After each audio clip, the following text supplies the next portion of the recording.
আসসালামু আলাইকুম।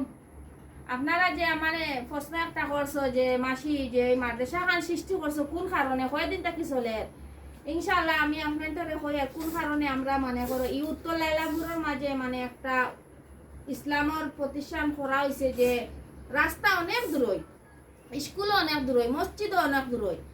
আর আমরা ইনো মনে করো ছাত্র যাইতে সময় বেজান কষ্ট হয়ে যায়। আর ইনো মেইন একটা কারণ আছে, নিশ্চয় মনে করো এই ঘর খান আমরা বেটি মানুষ যে সেবা যত্ন করি। আর আপনারা প্রশ্ন করায় যে বেটি মানুষ হইয়া যে এই কাজটা করায় হয় খেয়েও করায় বার খেয়েও করায় বালা, কিন্তু ইনোর মাঝে একটা জোয়া আছে কিতার লাগি খুলিছি। আপনারা যদি জিকার করতায় আপনারা যেদিন আইয়া আমরা মুখ থাকি মানে শুনলাই কোন কারণে এই মাদ্রাসা খান খুলিয়া মানে সেবা যত্ন করা হওয়ার, আপনারা আইলে নিশ্চয় শুনবা কিতার লাগি করলাম এই কাজটা।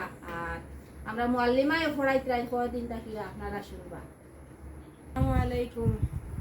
আপনারা কই আর আমি মানে 1 বছর থাকি আমি ছাত্রর মানে সেবা যত্ন করিয়া মানে 1 বছর থাকি আমি তারারে পড়াইয়া কলিমা তো এইবার থাকি লাগাইয়া কুরআন মজিদ পর্যন্ত মানে আমি পড়াইয়া তারারে সহি শুদ্ধ করিয়া।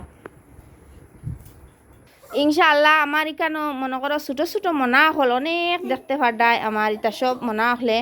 আর ফরিদরা উস্তাদও তারা 2 জন আছেন। আর আমি কোন কারণে খুলিছি এই মাদ্রাসা খান কোন উদ্দেশ্যে খুলিছি আপনারা যে যেনটা কি প্রশ্নটা করডায় আপনারা ইয়ে দেখবা মানে সরাসরি জায়গাটা ইয়া দেখতে পারলে বুঝতে পারবা যে ই উত্তর লাইলাপুরের মাঝে একটা প্রতিষ্ঠান মনে করো ইসলামর লাগি করা হয়েছে। আপনারা মানে ছাত্ররে জিকার হলে শুনতে পারবা বা এই গ্রামর মুরব্বীরারে জিকার হলে আপনারা শুনবা।